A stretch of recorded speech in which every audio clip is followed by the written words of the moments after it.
Hello vinyl community. Today I am going to do a video on my Genesis vinyl collection.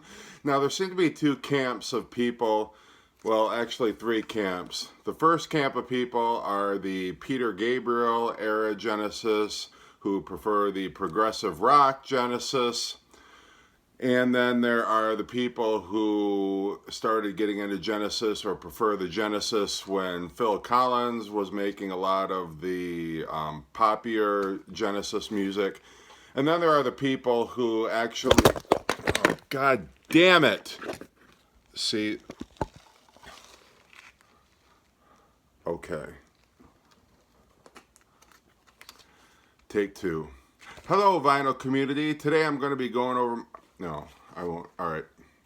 I apologize for that. We're just going to pretend like that never happened. And as I was saying before, there's two camps of people. The Peter Gabriel camp, the Phil Collins camp, and then the people who actually are able to appreciate both the Peter Gabriel era and also the Phil Collins era. I happen to be in that camp. For those of you who think Phil Collins is the devil and who think that Phil Collins ruined Genesis, you can kiss my ass. No, I'm just kidding. I don't mean that. I can appreciate that. Definitely Phil Collins introduced or ushered in an era of more accessible radio-friendly music. And many people don't like that. They prefer the progressive rock Genesis, but that's totally okay. That's fine by me. But I'm going to show my Genesis collection, which encapsulates both eras. First is, this is actually, it's called In the Beginning, but essentially it's the From Genesis to Revelation album repackaged on the London Records label. This has 13 songs on it, believe it or not. Maybe the only Genesis song, Genesis album that has that many, with the exception of Lamb Lies Down on Broadway. This was released in the 70s, I believe, but the songs on it are from the first Genesis album, which I believe are very, very, very early 1970s. A little poppier. This is before Phil Collins and Steve Hackett joined the band. And I don't listen to it very much, but it's part of my collection. The next album is Trespass, which is when they start actually getting into their more extended suites and their progressive rock leanings. It is on the ABC Records label, the copy that I have. It is a gatefold that opens up. It has the song lyrics, and then there's a nice painting right there. And then the next album is Nursery Crime, and I happen to have two copies of this. One has the gatefold and one does not. This is the version with the gatefold.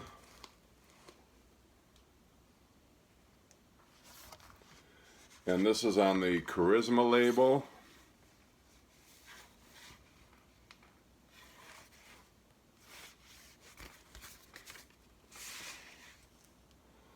Which has a picture of what looks to me like a Mad Hatter. I don't know exactly what it is, but... And then this is the version that I have, which does not have a gatefold. And this one is on the Atlantic Records label.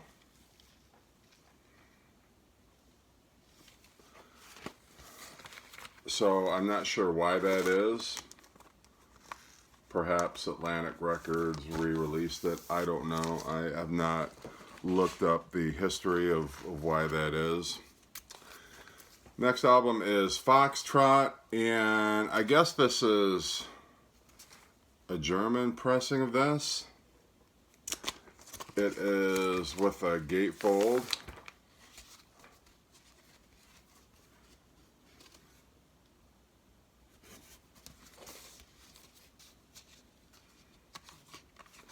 And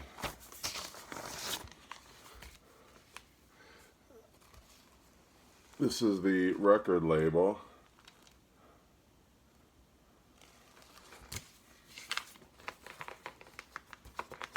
And it's the Charisma label, but this calls it the famous Charisma label.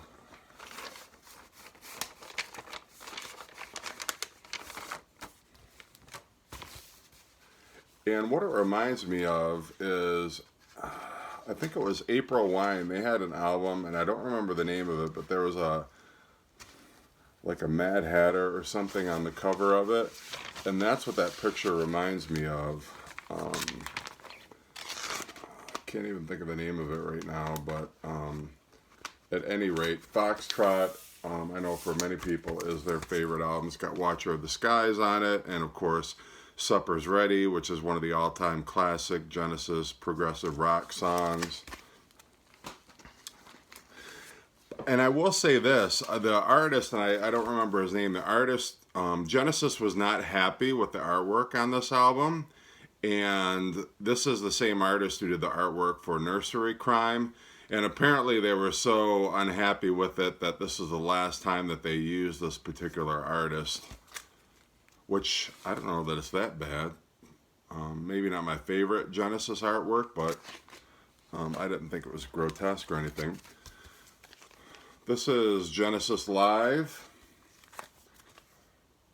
Their first live album from the Peter Gabriel era. Has Watcher of the Skies, Get 'Em Up by Friday, The Return of the Giant Hogweed, which is from Nursery Crime, Musical Box, and The Knife on it.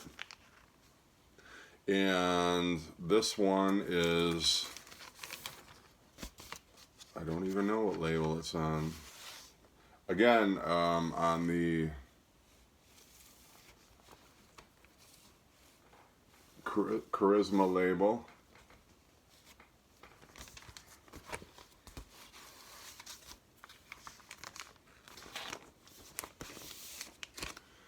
And then for my money, my favorite all-time Peter Gabriel era Genesis album is this one, Selling England by the Pound. One of my favorite Genesis songs is Firth of Fifth, but it also has Dancing with the Moonlit Night, I Know What I Like in Your Wardrobe, and I believe the very first album that features a Phil Collins vocal, More Fool Me, and then The Battle of Epping Forest, After the Ordeal, The Cinema Show. Just a great album from start to finish. May be my all-time favorite Genesis albums, actually. And then the last one to feature Peter Gabriel is The Lamb Lies Down on Broadway. Of course, this was a double album. And the first and last, I believe, to feature artwork by Hypnosis, who were famous for their Pink Floyd covers. They'd also done Led Zeppelin and other artists. Since it's a double album, of course, it has a gatefold.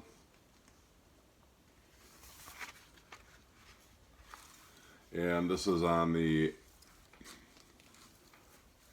Atco Records label. And I like this album a lot. There's certain songs that I skip over. I like most of the first side. The second side is hit or miss for me. But all in all, a great album. And then Peter Gabriel leaves, and so the remaining quartet released A Trick of the Tail, which is also an exceptional album. Didn't miss a beat. This, of course, is a gatefold with the lyrics inside. And this is, again, on the Atco label. Although it looks different from the Lamb Lies Down on Broadway Atco label. And then their last studio album with Steve Hackett, Wind and Wuthering. This one is not a gatefold. And Your Own Special Way, I believe, was the first big radio hit for Genesis. And this is also, again, on the yellow, is that upside down? Yes, it's upside down. Yellow Atco label. I like this one a lot. Maybe my favorite song on here is Blood on the Rooftops. I really love that. Just kind of the melancholy song with the Mellotron on it. Definitely one of my favorites. And before Steve Hackett left, they put out the double live album, Seconds Out, which is a great progressive rock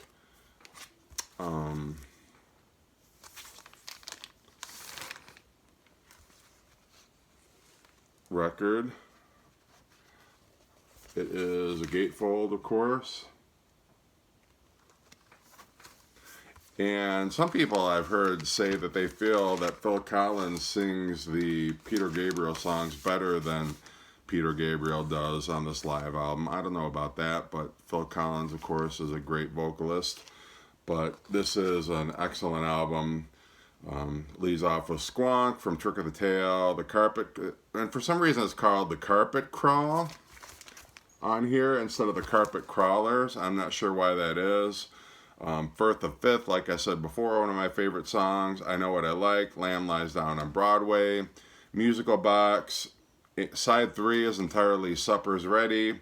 And then on side 4, Cinema Show, Dance on a Volcano, and Los Endos.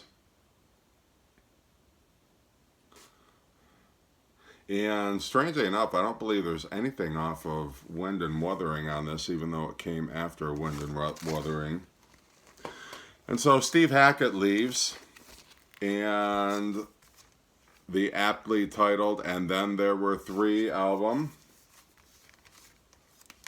which I do like. It still retains some of the progressive rock songs from the Steve Hackett and Peter Gabriel era, but they are moving towards a more commercial sound, as evidenced by Follow You, Follow Me, the gatefold with the lyrics.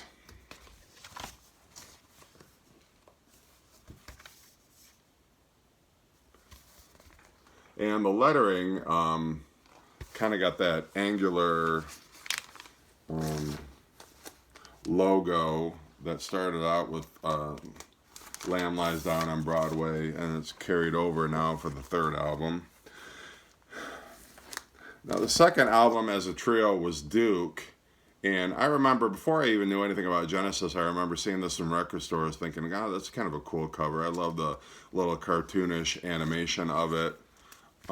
Not my favorite of the Phil Collins era albums. I do like it. It's obviously got Turn It On Again and Misunderstanding, but not a huge fan of this album. But I'm not saying I don't like it, but I prefer what came before and what came after a little better. Which the first Genesis album that I ever became exposed to, my dad bought this album when it came out, Abacab, and this is the first time I'd ever heard Genesis, so I was unaware of anything to do with Peter Gabriel or anything that came before. I still really like this album a lot. I think Abacab is great, No Reply at All. One of my top 10 favorite Genesis songs, Me and Sarah Jane, is on here. Like It or Not, Man on the Corner, and I think Another Record is cool too. There's very different variations on the color scheme for this cover. This is the one that I have, but I've seen some that incorporate different pastel colors onto this cover. And this is on the Atlantic record labels. But this is really where the first poppy pop Phil Collins album I would consider. But it's also got some great stuff on here. And then their second live album, Genesis 3 Sides Live. The British copy does not have the studio songs, which are on side 4, which are Paper Late, You Might Recall, Me and Virgil, Evidence of Autumn, and Open Door. I believe there's an EP, it's called Spot the Pigeon, which has those, or at least some of those songs. This is the gatefold, since it is a double album.